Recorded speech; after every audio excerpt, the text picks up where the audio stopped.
Kirk Hammett actually adapted my vibrator that was not at all developed. You know, my whole music career was trying to stay away from management as much as I could. And the 80s became just one same thing. It's no pure self-expression. It was just copy and be part of a trend and get a piece of the pie. You played with RATT. You did the RATT live unplugged. Oh. Luckily, I didn't listen to music, so I wasn't. Didn't have a chance to get that annoyed. You're right. You didn't. That's a good thing to do.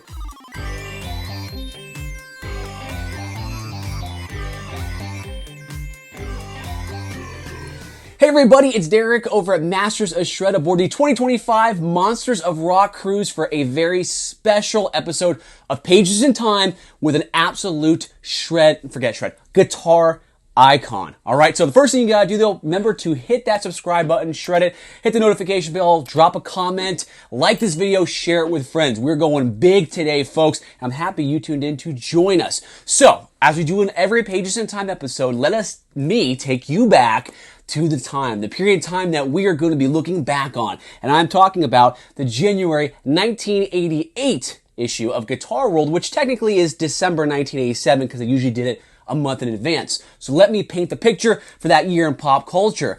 We had Michael Jackson being bad. And not the bad you're thinking about that came a couple of years later. We're talking about The Simpsons, their debut on the Fox network with a pilot on the Tracey Ullman show. And we had Black Monday, which was the darkest day in Wall Street. We had the largest drop in the Dow Jones. But there was a ray of light. There was a ray of hope that came and took place. And it came via the mighty Michael Schenker, who is a guest here today, which came via the Robin McAuley and Michael Schenker project you may know, called the McAuley Schenker Group in 1987 with their incredible album that they released to the world, and they got a top 100 hit with it that you may be familiar with. So let me introduce this man. I'm not going to talk anymore. I'm going to hand it to him, all right? He is a bona fide shred legend that has influenced everybody from Kirk Hammett to Dave Mustaine to Marty Friedman to George Lynch to Randy Rhoads, another V player. Heck, Ozzy called him to offer him the gig after Randy's unfortunate passing. I'm talking about the Flying V shredding madman, the legendary Michael Schenker. That was a handful. That was a handful. Now that's out of the way. Whew. All right, we can get into it. We're going back to this right here, folks. And we got a little bit of time. We're going to make it happen, all right? Brought this issue from Nashville. We're going back in time here. Let's just hop right in. I got to ask you about the front cover. You're on here, slinging the Flying V, 1988. What comes to mind? Do you remember this photo shoot? I remember the picture. I remember the front cover. And yeah, it was the beginning of Perfect Timing and the beginning of Robin and myself together, Michaels Schenker Group. I gave him the Macaulay because it starts with M, and to keep the MSG going. But I'm realizing now, later, that I didn't really have to do that. It could have been just MSG, Michael Schenker. It goes both ways, anyway, right? I wanted to do something like, 50-50 partnership.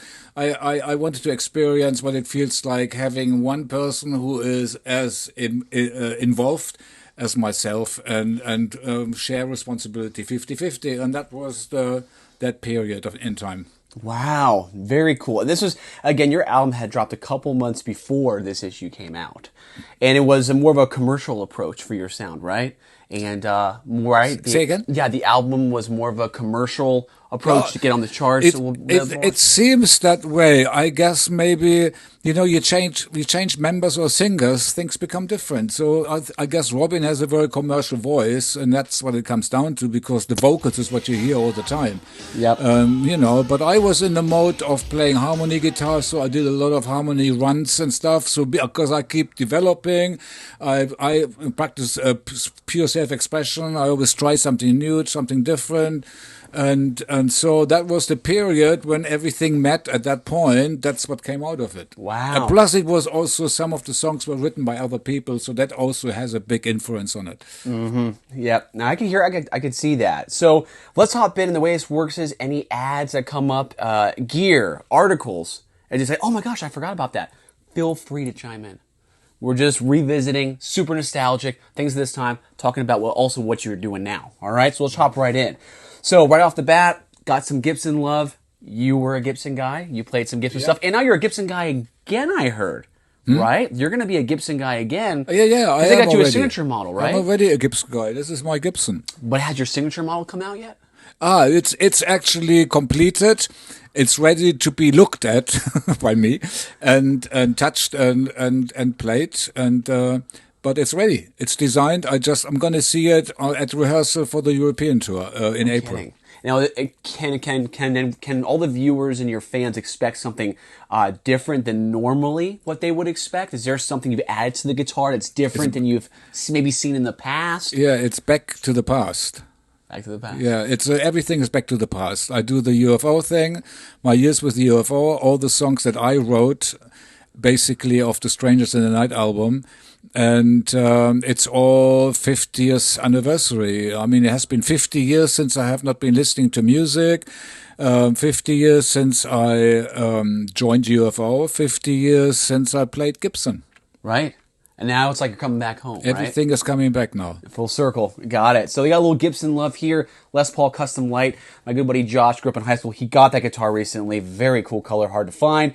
Got some Steve Vai love. No text, just Steve Vai posing. That's all you need. That's it. It says everything. Going to the table of contents here a bit.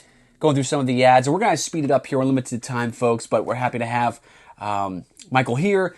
Love the sounding board stuff. It's before social media, before we had a lot of trolls and, people could voice their opinions, but we had some good stuff here. We had a lot of people taking shots at shredders, and this guy wrote about it. And can we just all shred in peace, which is very true. We got some Richie Sambora with his common KMD amps. I asked people about this. They have no idea. I don't know. I can't find anything on them. Like, some brands just would come out and grab the artist, throw them money, and then they do some flyers, and you would never even see their products. Did that ever happen for you? You ever had brands come to you? I was, I don't know, bypassed. My whole music career was trying to stay away from management as much as I could. And that way I was able to, complete my mission, pure self-expression. And, and I record companies that I teamed up with, in those days, one by one, after this, actually, I was kind of left alone.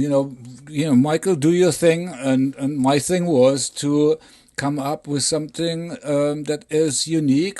Anybody can do it, but you have to decide to want to do it. Most people want to be part of the trend.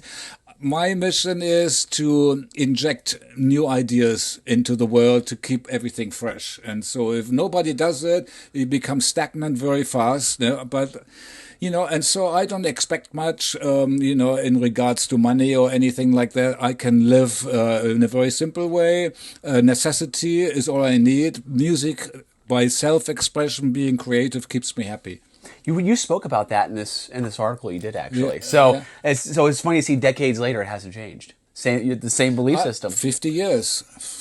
And how about a career? That's who I am. And over 60 since you picked up the instrument. You've been putting music out for decades. Of course, I started in the early days when I was 9 years old, and I copied, what I heard on the radio, and it went into rock, then it was Rory Gallagher, and then all the late 60s guitarists, then Jeff Beck, Leslie West, Jimmy Page, Eric Clapton, etc. And then I said to myself, stop, no more. Plus the thing was, what actually I was so fascinated with was that all these guitarists, they had their own way of doing something, and the 80s became just one same thing, it was just the same, so there was no pure self-expression. It was just copy and be part of a trend and get a piece of the pie. But I was more focused on peace, not being a puppet, being what do you call it, like being directed by money or any of those. I left that all alone. It wasn't important for me. For me, important was to musically find something, you know, self-express. The uniqueness, that is, for me, what I love. Right. You stay true to yourself all this time. It shows. It's great. You are Michael Schenker. There's only one of them. Tony McAlpine left here for DiMarzio. What kind of pickups were you playing in the 80s?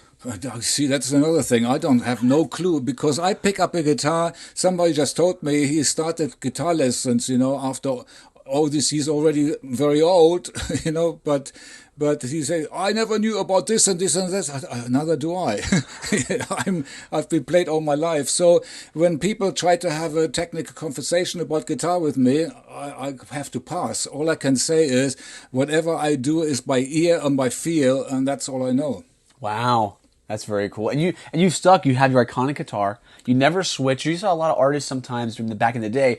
They'd have all these brands, you know, thrown at them. And it'd be hard not to take these deals. You've stuck with the V, whether it was Gibson or Dean later on, 2000s. More or less an obvious reason, you know, because once I got the hang of that with the V between the legs, it gave me a strong grip onto the guitar neck and develop a heavy vibrator. And if you do that with a normal guitar, it just flips around. So I had that kind of thing developed, and the main thing is if it works, don't fix it, you know. And so that's exactly. how I do it. Very, very true. We got Pastorius, John Francis Pastorius. Unfortunately, he passed away months before this, and you heard about how he passed away, that bass player? This terribly tragic event. It's not even funny. I don't know why I'm laughing. I'm not laughing. I'm smirking a little bit, but it was bad. He had some issues mentally and moved back down to Fort Lauderdale. Long story short, went out in the night scene, got into a fight with a bouncer, and apparently our club owner, and the club owner got his bouncer buddies to come in. This is allegedly, you can read about it, they beat him into a coma. He went into a hospital and he died a couple days later. But he was an incredible bass player, absolutely legendary. Billy Sheehan loves him, everybody. So this has just happened. So people were not expecting that. You go into some more stuff here. I'm going to go a little faster than usual, guys. We want to hit a lot of the juicy stuff with Michael here. Some tune-ups. I found this funny and kind of not really funny, but interesting. Gene Marcello, hopefully I'm saying that right, or Marcello with his dad, getting into his band, pushing his son. They say he's going to be a super bright star. He's playing a Kramer. I did my research. I sadly couldn't find out one thing. And I'm thinking that you probably had a lot of players back then that were going to be these prodigies, high acclaim, and then, you know what? Trends change. I guess grunge came out a little bit after this, a couple of years, and we don't really hear from him anymore. Diamonds in the Rough, we got some more stuff here from some other great BC Rich players. I'm going to go King Diamond. If I don't mention them, then I'm going to get whiplash for that. So I'm going to make a little quick dose of BC Rich love. Their ads at the time, CC DeVille. And again, you've been sticking with Gibson, so we didn't have to cover any of that kind of stuff. Just events. And there's, again, for Jocko, a lot of praise in this magazine, again, because he had just passed. Some updates, some art. That's a one company you don't hear about, Art Performance. They also had some cool pedals and what have you. And it's almost like a bass issue. So I'm going to go a little fast in because I want to get to the man who's on the front cover. That's the key.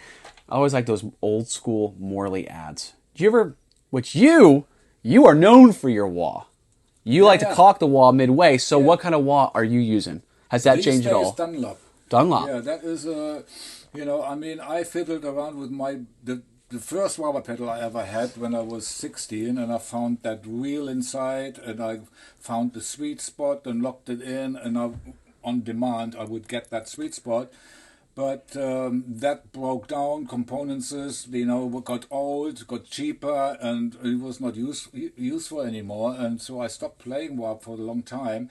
But I found, just to be able to play a bit here and then, but for the Dunlop has got all these different frequency controls. You can change make it not so treble and piercing, and make it more warmer and comfortable sounding, sweet spot sounding. And so I still have it connected to everything, and I don't really use pedals, but I have, I use maybe chorus for like a few seconds every in the whole set, and but it's still there. and I use a bit of delay, Yeah. and that's it. Wow. So, but I have a pedal board, you know, with pedals on it, but it's like two delays and one chorus, and then I've got the wah pedal. Wow. Okay. So you keep it pretty simplistic, but because it works, it works too. No, You don't I go like too it crazy. straight in. I mean, all these other bits and pieces, you add other things to it, and it just kind of gets watered down. And in the end, you're confusing yourself, or I would confuse myself, and it gets like, I don't know, it's just something happens to it. And I like it to get the source right, you know, before it gets anywhere. Yeah. Yeah. Hey everybody, just a quick reminder, if you'd like to show your support for this channel, and we'd love it if you would, make sure to check out our limited edition Masters of Shred merchandise at www.mastersofshred.com. You can snag an awesome shirt like this incredible Shred Class of '89 ADA Throwback Tribute, or plenty of other ones that you will not find anywhere else. So check that out, and while you're there, make sure to check out our incredible limited edition Tone Arts USA Super Halen amp. Only 50 will be available, and they are going quick. Now back to the show. Got some John Butcher love in here. I've seen a couple of his music videos. Really great guitar player. A lot of soul and feel there. I don't know if you have any interactions with him. Playing rocking an ESP. Always love this Eddie Van Halen ad. I wouldn't go anywhere without a Floyd. And that's Floyd Rose on the back of his motorcycle. So that's literally the Floyd Rose maker on the back of his Floyd. So I thought that was kind of a nice tongue-in-cheek little ad there. Wouldn't go without a Floyd. He was always on Kramer ads. I mean, there was a Kramer ad everywhere back then because, you know, they even said Kramer. They were like, you know what? He is what Les Paul was to Gibson. That is what Eddie Van Halen is to Kramer. Oh, okay. Did you ever get your hands on a Kramer back in the 80s? I remember, no. Yeah. They were throwing a lot out there. Got some starter guitars, Series 10, more from him on his career and what he's been up to. Some Berkeley love with Al Di Meola.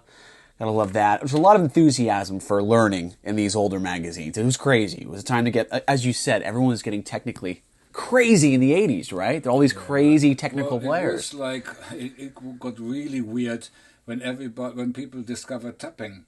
The tapping, you don't really have to. I mean, guitar playing is the distortion, bending the note when you hit the note, etc., putting feel into it. When you tap, you don't put any feel into it. You just tap. I mean, anything can be any keyboard, anything. But everybody realized that could be a very fast way to success, and so you know, I saw people passing by my hotel room with a guitar on the, you know, thousands of people learning the tapping, you know, wanting to be a star overnight. The problem was nobody sounded different. They all tapped the same way, and you just hear, instead of one person doing the same thing, you heard like thousands of people. And then of course that finished the rock music the way we knew it before the tapping altogether. And then grunge came out, and then slowly afterwards, when it all was cleansed a bit, and the people that wanted fast success became computer guys and so on, and then the real people, more real people, were left over and carried on. Okay, so who's your favorite tapper? I mean, for me, it's altogether, it's without any doubt Eddie Van Halen, because he just, you know, I heard that album, which was played on every corner, even though I don't listen to music, it was always there somewhere. The first album they did in the 80s, and his sense of melody and the way he was tapping, when he was tapping, how he was using everything he was using was so balanced. That is the beauty of being, you know, a creative on a level where you just kind of rhythmically as well, you know, you just look at all aspects. Yeah, I'd have to agree with you on that too. Yeah, definitely the guy who started it. We're going to go a little bit quicker here, guys, so hold on to your seats. Got some Guild love. Guild had some wacky designs back then, those headstocks, but they had some cool bodies. I know Mick Mars played one at one point. JB Player tried to go American. Didn't see that coming. I did do my research on that. We're going to go a little bit. Oh, there he is. All right. What kind of sneakers are you wearing there? You remember that? You remember what kind of sneakers you're wearing there? I am a sneaker guy. So when I see those, I go, does he still have those sneakers? They look like some cool high tops you got there. Very cool. Here you are, getting ready to put it out. They're doing a whole special feature on you, and it is a great article. we go into your whole career, basically. I mean, you sit down to the first time you started playing guitar, and I think it even said that when your brother was going to work, he'd ask you to learn some parts, I had right? to, because I was already able to play. I mean, we both started at the same time. I was 9, he was 16, but I was just faster and I didn't work. I was playing guitar. So I was teaching him some things he wanted to play with his band, which was basically like, hit parade music. Yeah. But, when there was something he needed to know, and I figured it out for him and showed it to him. Wow. And there's Robin, who was your singer for that album. Yeah. Perfect Timing. And got your guitars you were going through. They're all pretty similar. You got a KAHLER on that one, huh? Is that a KAHLER? Is that a KAHLER? Yeah. The one song I used it just to go like. Just that one time? Yeah, I thought, I don't know what song it was, but I used it then. And how do you like the KAHLER? They're kind of. I never got into it. Again, it's just not for me. I didn't need an additional tool. I wanted to do it with my hands and bend and vibrato and leaving gaps whenever needed to be and figure out that combination lock. There was plenty of possibilities to do different things. Yep. Yeah. Okay. I hear you on that. I hear you. And plus also when you use something like that, you become dated. And so that was one of the reasons expression, it didn't fit into my pure self-expression, because the moment you use that, you can sound like somebody else, But the moment you only use your own uniqueness, then you become truly unique. I could see the dating part. I could see it becoming dated. You know who did it really well? Jeff Beck. Of course, his that was not dated, right? No, but that's he was just a master timeless. on doing that. What I heard, but he has got a certain technique with it. But he, it's just like for me, the mission that I'm on is the less of technical tools are involved, the more I can express the essence of what I'm trying to do. Yes, it's more pure, right? Because it's more unfiltered. It's Michael Schenker. Got it. Talk a little about your amps too here, Maxima stuff. And again, I think little side notes here to talk about some different things that you were doing at the time. You talk about the Scorpions and, where your focus was, a little bit about UFO in here. There's another shot. Got great outfit you got there. All right, we go into some Cort stuff. And Cort's, as you guys know, they make a lot of guitars for a lot of different brands now, and their quality standards are crazy good. Let's see here. It says Seymour Duncan. Gotta love that amp. That was the Convertible. You ever come across those things that you literally? This was a modeler before a modeler. You would swap out preamps with different effects. So it had an overdrive preamp, clean, crunch, and you would put it into the amp, so that would be your different channel. You don't see them anymore, clearly. I don't know if that would ever make a return, but they're all throughout here. Back in the time, got a little bit of Adrian Vandenberg. He's on the cruise right now with his ESP, not his PV Vandenberg. We got some more stuff here that we had mentioned too, which sometimes I take this. We're talking pretty much, as you mentioned, when you got Robin in the band, in your group, and you guys changed the name a little bit, just the first, the meaning of the first word. It was a split effort. And you had not at that point done 50-50 with someone at that point, right? With another lead singer coming in and you guys being on equal levels. Was that a thing before that album, before Perfect Timing? Before you got with Robin? I was with Gary Barden from the first 3 albums, Michael Schenker Group, MSG, and then Build to Destroy. And then I was looking for a partnership, which I had with Robin. So we signed a record deal together before I signed a record deal by myself for the first few years. And then with Robin, we together signed a record deal and went from there. And so that's until 91, and then I just left the scene and started my own fan club and just released all my music through my own fan club. Right, you've put out so many albums. You got a lot of great albums. Yeah, huge catalog. Great. Acoustic instrumentals, electric instrumentals, experimental. Going from one riff to another. I made albums. There is about 200 riffs on it or something, you can make like 50 albums from it, All right, so let me ask you this. Let's say you take a new young gunner, okay, and I'm going to have to recommend a Michael Schenker album to them to give them their first introduction to the legend that is Schenker. What do you recommend they listen to? I can't do that because every step in my life is a development. It doesn't stop anywhere. It's nothing favorite or not. Self-expression, there is no good or bad. It just is. It's just up to everybody else if they agree and have the same taste.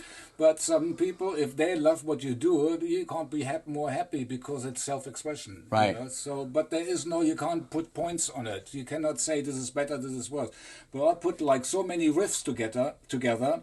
People who have a problem, putting a riff together, they probably went there and took some here because it wasn't commercial music. It was never heard by anybody. So people could just help themselves freely and do something similar or something around. You had mentioned that in here that you could hear yourself in a lot of bands at that time. You're playing. You'd hear it amongst other players. I hear it all the time. Wow. Yeah. Well, when I walk this corridor, I hear it. Really? Yeah. That's right. All the music is there. That is very true. Here we go. Some more candid comments here. You're talking about the albums. What's you've been working on. Everything really great about your V's. Going a little bit more. And I think there's a great... Did they not give you a poster? They didn't give you a poster. Well, that's just a damn shame. Anyway, okay. I thought they were giving you a poster for sure. So you got the Carvin love in here too. Carvin was killing it. Still around. They're now 𝙂𝘋𝙂. We all know that. Great stuff there. More Schenker.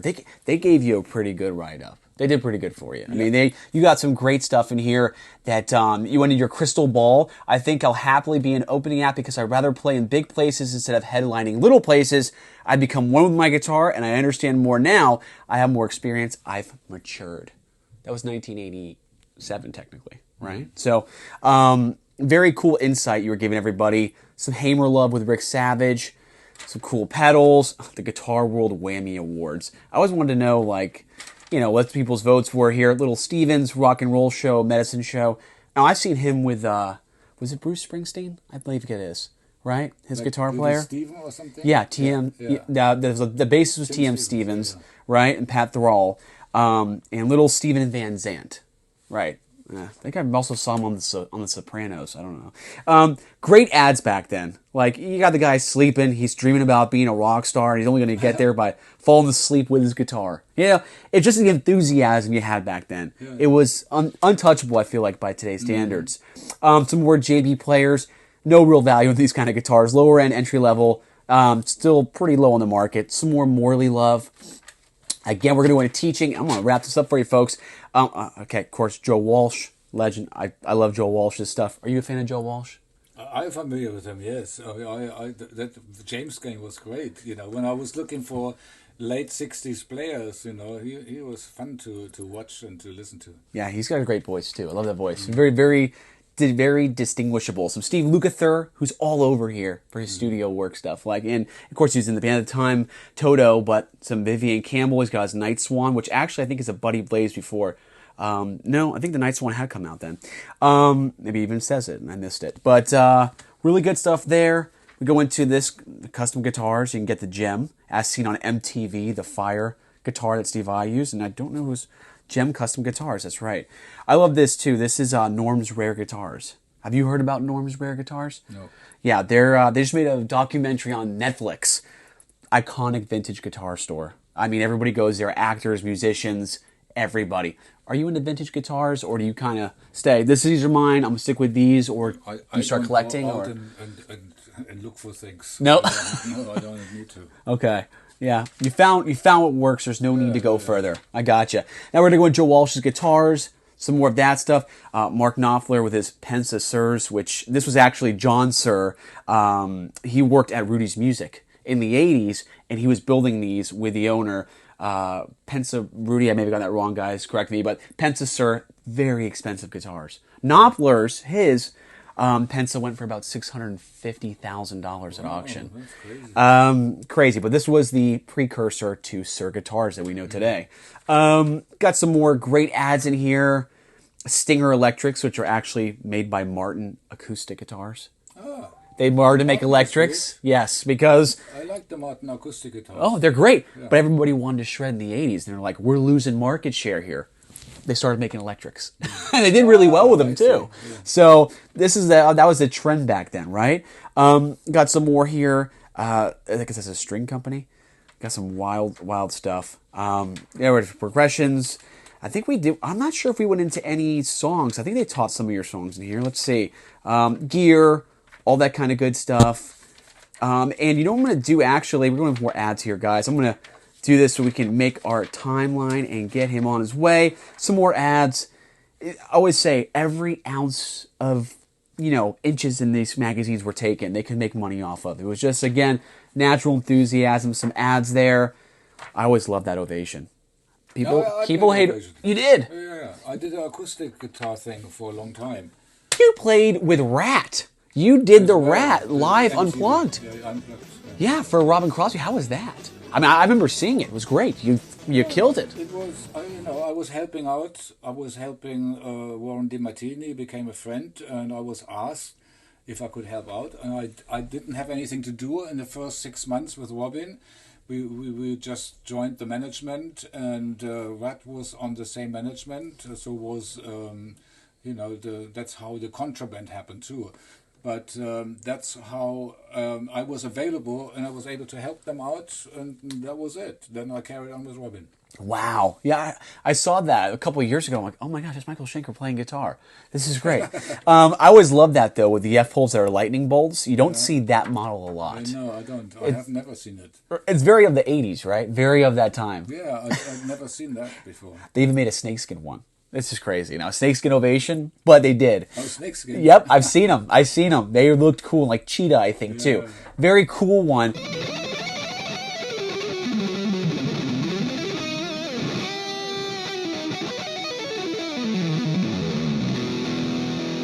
How do you pay tribute to one of the greatest guitarists from one of the greatest rock bands of all time?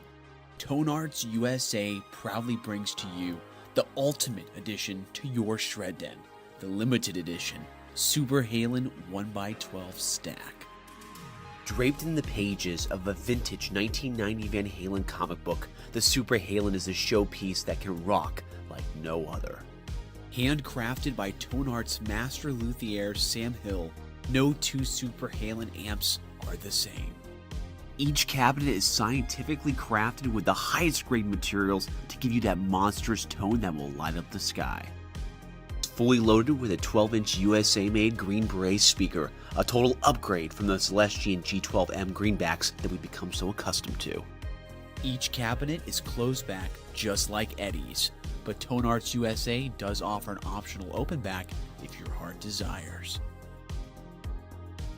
Visit www.mastersofshred.com now to reserve yours today before you can't get this stuff. And that, folks, is the issue, okay, of January 1988 Guitar World with the mighty Michael Schenker. Now, we can't let you go yet. Give us an update. What is going on 2025? Where can everybody see you? Where can they hear you? Let us know. Okay, so we're doing the Monsters of Rock with Robbie McCauley singing, and it's my touring band, and we have committed to a European tour with Eric Grenwell singing, and it's going to be My Years with the UFO, Michael Schenker live, and we are going to play lots of festivals with that lineup, and then we also do a US tour. Probably not with Eric, but I found a really good singer. His name is Leah, and he is most likely going to be the singer in the United States. We're going to be playing the My Years with UFO, Michael Schenker, My Years with UFO in Japan with the original lineup, with the album lineup, with Brian Tichy, with Derek Sheranian, and Barry Sparks, and the singer is again Eric Grenwell, but there might be additional surprises coming up for Japan because they have more money. I can spend money for people who ask for more. You know, Yeah. and the original lineup are more expensive musicians. But eventually, what I'm hoping for is that everything will develop onto the promoters will start understanding that this is something that people want to see, etc., etc. Especially with the original lineup, and therefore I can see that it will develop in the next few years into something much more, step by step into something more special. And then I have, starting from the 80s with MSG, those eventually it becomes 50 years, I think another 5 years. Yeah. And so it's a 45 years already. And those songs are becoming very, very well known. And so then I have the Michael Schenker group, my current Michael Schenker group with Robin singing the 80s MSG stuff, and then my Years with UFO, Michael Schenker, with the original lineup of the album. That's what I'm hoping for. So I can, for the next 10 years, I can do either project. People want to see MSG, or people want to see my Years with UFO. I can go back and forth. Right, it's gonna be action packed. Now, how would Michael Schenker define the word shred? It's well, most probably like kind of it appears to be no structure. It is just do it and play as fast as you can, but there is no structure in there. There is no melodies. There is nothing I can remember. It's all just looks sensational, but I don't know. It's just something that I don't like doing. I like to play melodic. I like to have a bit of taste in it all. I really don't know where the word shred comes from. I don't know what it is, but maybe. Well, many shredders actually picked up of my guitar playing, so that kind of doesn't make sense in a way. But I had some live things that I did when I was, I used to play so hard, much harder than I had to. I would hold my breath and almost faint while I'm playing, and I would not know where I was, what I'm doing, completely gone. But I heard some things, and it sounds like sometimes, really kind of almost like it wasn't shredding, but and especially when I did it, because that was all there was no future like today yet.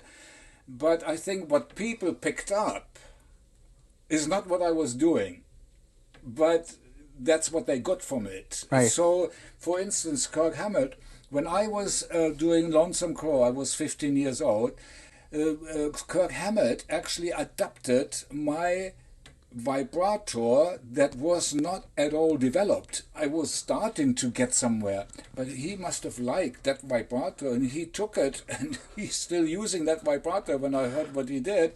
And so, but my vibrator over the years, every album I developed, and the vibrato became more relaxed, more smooth. It just kind of shaped into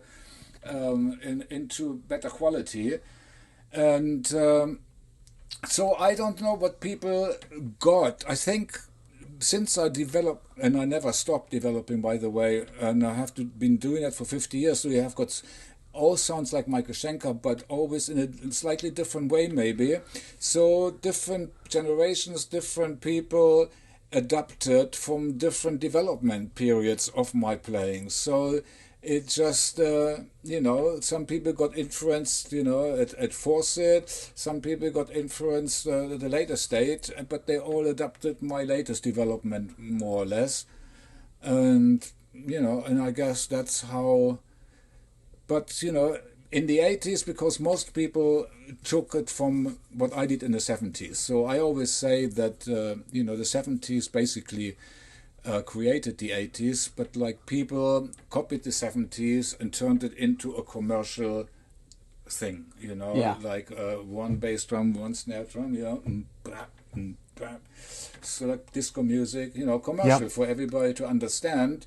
And, of course, many people thought, oh, that's easy, I can do that. And that's how you got all these people in, It was easy to do. 70s was a bit more, you had to, self-express. It was more like improvisation, every drummer was playing as crazy as possible. Right. John Bonham, you know, and so amazing, just amazing. But then the 80s, it just became very straight for everybody to understand. And I guess the 80s created lots of musicians because everybody thought, that, oh, I can do that, you know. Right. They didn't want to know about complicated stuff. Yeah, it's not as bad as today, though. Now everybody thinks they can do everything.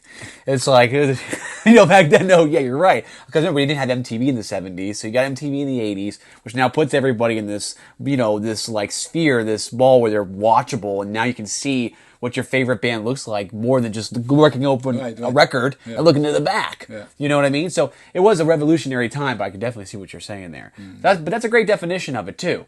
So again, we're going to get you out of here. I want to thank you for doing this. We also usually have to have you sign this, and I have about 5 Sharpies with me just to approve it, and I can't find one because I don't have mommy. So we'll have to do that probably after some time. But anyway.